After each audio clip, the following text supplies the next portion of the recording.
adalah 5.604.400.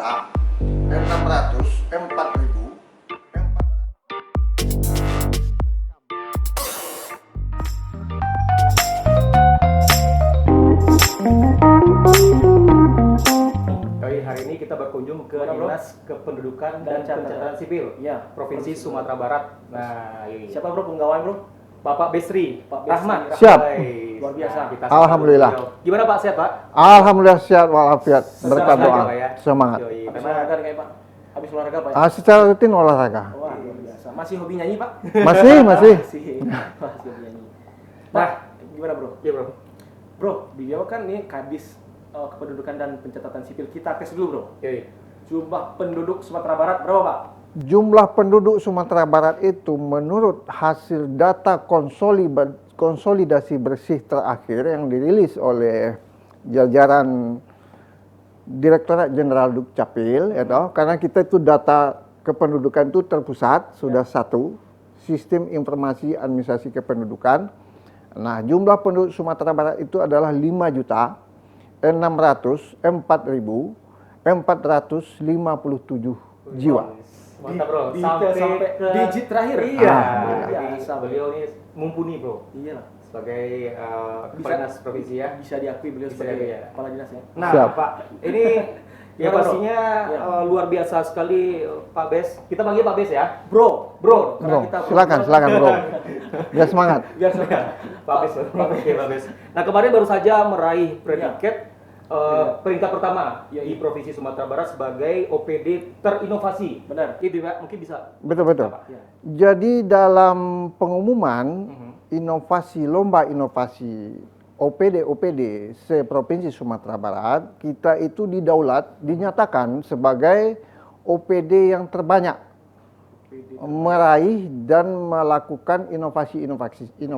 Nah, kita punya 16 inovasi ya di OPD ini dan itu selalu terus bertambah dan berkembang, yang tujuannya adalah mempermudah, mempercepat, mengefisienkan, memutus rentang kendali yang terlalu panjang dalam rangka upaya-upaya pelayanan dokumen kependudukan bagi seluruh warga Sumatera Barat. Jadi bro, inovasinya dari dulu awalnya ribet bro. Iya. Kalau misalnya ngurus-ngurus sih bro, ngurus KTP, Mungkin dulu pakai calo gitu. mungkin dulu konvensional Pak ya. Sekarang Ya. udah digital Ya. semua Pak ya. Digital semua. Selain dari penghargaan peringkat pertama, Ya. apalagi Pak?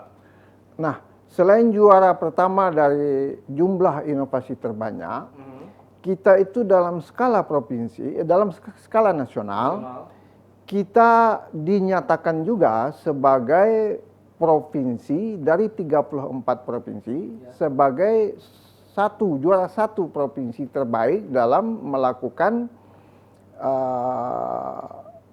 10 indikator kinerja Dukcapil. Jadi itu dirilis oleh Kemendagri, SQ Dirjen Dukcapil. Jadi ada 10 indikator kinerja yang harus dilakukan, ditingkatkan oleh jajaran Dukcapil, diantaranya adalah perekaman. Jadi seluruh penduduk ini harus direkam, harus punya dokumen kependudukan. Nah, kita itu sudah mencapai persentase lebih dari 97%. Perekaman data penduduk. Jadi setiap penduduk, termasuk ODGJ, termasuk lansia, termasuk disabilitas, komunitas-komunitas suku terpencil di Mentawai misalnya, di Damastraya, semuanya harus direkam biometriknya. Biometrik itu mata, sidik jari, kemudian ada tanda tangan, ada foto yang tercantum di dalam elemen data yang ada di KTP kita itu, ya, itu harus dilakukan dan itu sudah mencapai lebih dari 97%. Itu perekaman. Kemudian kepemilikan KTP, kepemilikan KK, akta kelahiran, akta kematian, surat-surat keterangan dan lain sebagainya. Kemudian juga ada di situ inovasi-inovasi yang dilakukan, kemudian layanan-layanan yang dari 19 kabupaten kota itu yang sudah melakukan layanan website, layanan dengan WA, ya, itu semua didata dan dikalkulasi sehingga itu dihitung dengan skor tertentu ya, atau metode tertentu.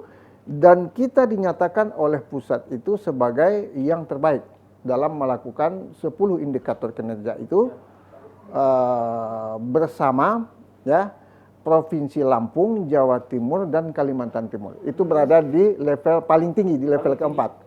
Nah, di level paling tinggi itu adalah kita. Kita nomor satu. Yang lainnya di bawah itu. Jatim, Kalimantan Timur, dan Lampung. Kita juara satu ya, Pak? Kita juara satunya. Nah, Bro, berarti bisa dibilang hampir 100% ya, Pak ya? Alhamdulillah. Jumlah penduduk di Provinsi Sumatera Barat sudah terdata di Dukcapil. Alhamdulillah. Nah, ini mengenai tadi Bapak bilang pelayanan. Kalau misalnya provinsi ini langsung kita bersentuhan dengan masyarakat, Pak. Nah, kita di provinsi ini adalah yang melakukan tugas koordinasi, evaluasi, penguatan, kemudian sosialisasi, bintek, pengawasan dan lain sebagainya terhadap penyelenggaraan tugas Dukcapil dari 19 kabupaten kota kita. Nah, kita juga lakukan pelatihan-pelatihan, edukasi-edukasi, kunjungan-kunjungan lapangan, bagaimana mungkin ada permasalahan kendala yang dihadapi oleh pemerintah kabupaten kota, dalam hal ini jajaran Dukcapilnya dalam penyelenggaraan tugas administrasi kependudukan catatan sipil. Berarti kalau misalnya pelayanan langsung kepada masyarakat mungkin provinsi bersifatnya koordinasi ya, Pak, koordinasi ya. Nah, ini mungkin sebagai netizen, Bro, gimana Bro? Kalau misalnya ada pelayanan dari dinas Dukcapil dari kota kabupaten mungkin yang melaksanakan proses-proses yang di luar dari SOP, misalnya ada keluhan-keluhan masyarakat, sejauh mana peran dari provinsi, Pak, untuk menangani hal tersebut? Nah, kita selalu mengawasi ya, memonitor. Kemudian kita juga punya aplikasi. Satu aplikasi tertentu yang terkoneksi dengan aplikasi layanan di kabupaten kota. Di situ kita bisa melihat dan memantau layanan-layanan yang dilakukan oleh kabupaten kota. Apabila ada yang terlambat, ada yang bermasalah, terjadi penumpukan misalnya kita bisa monitor itu dan kita hubungi. Kita kontak kabupaten kota yang bersangkutan, kapan perlu kita datangi, kita datangkan tim IT kita ke situ untuk memperkuat, membackup agar pelayanan itu bisa dilakukan dengan cepat. Jadi ada peran dari pembinaan dari provinsi sendiri ya, Pak ya. Sebagai contoh misalkan Pak, misalkan daerah atau kabupaten kota yang memiliki jumlah penduduk yang banyak, misalnya Padang, dan itu provinsi juga support berarti Pak. Karena pernah kita lihat Pak di halaman depan itu. Ya betul. Itu dalam rangka apa tuh Pak? Ya, jadi kita juga punya program. Salah satunya adalah Pekan Layanan Dukcapil. Nah, jadi kita memantau, monitor, kabupaten-kabupaten kota yang keteteran, begitu ya. Contohnya Kota Padang tadi. Kota Padang itu punya penduduk lebih dari 900.000 jiwa, 910.000 jiwa lebih. Tentu saja memang kita pantau di kantor Dukcapil itu kadang-kadang banyak antrian karena banyak penduduk yang mengurus dokumen-dokumen Nah, kita cari hari dan tanggal tertentu, kita koordinasikan dengan Kota Padang, karena penduduk itu pada prinsipnya kan adalah penduduk salah satu kabupaten atau kota. Nah, pasti dokumen kependudukannya berada di salah satu kabupaten atau kota yang ada di Sumatera Barat. Nah, Kota Padang kita koordinasikan sedemikian rupa, kita cari hari dan tanggal, kita lakukan pelayanan di sini. Nah, kita hadirkan perangkat IT dan SDM dari Kota Padang, dibantu dan di backup oleh provinsi dengan tenaga-tenaga kita juga yang ada, melakukan percepatan. Jadi kita menambah pintu masuk kalau banyak antrian di Padang, salah satu pintu masuk kita buka di sini. Kita lakukan juga layanan itu di sini, berkoordinasi dengan Kota Padang untuk mempercepat, mempermudah dan mengefisienkan layanan itu. Jemput bola, namanya jemput bola. Berarti data kependudukan udah oke, berarti kita siap menyambut event-event yang akan dilaksanakan nanti Bun di tahun depan. Siap, insya Allah. Ke sesi berikutnya, bagaimana sih kesiapan dari Dukcapil untuk menyambut Pilkada, Pilpres serentak ya 2024, nanti kita beralih ke segmen berikutnya.